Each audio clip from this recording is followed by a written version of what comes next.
is a WeThePeople Crysis 2012 bike, fresh out the box, as you can see, sealed front and back hubs,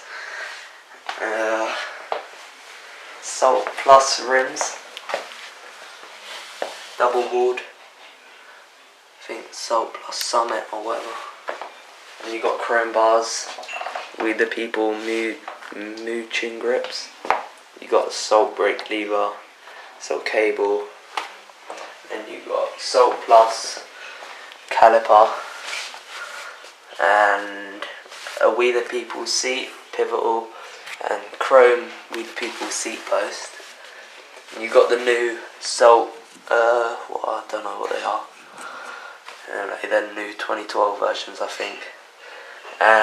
SALT cranks, 25.3 pounds, and then you got SALT Plus stem, front load, and you got gyro tabs, integrated headset.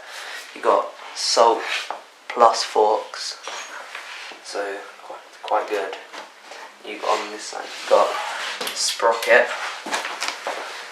6 SALT Plus 6061 alloy, whatever, that rubbish.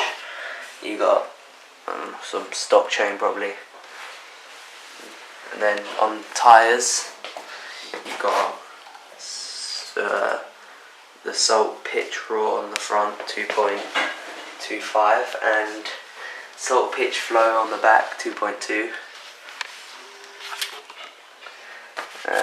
They're quite good. Yeah, that's my bike.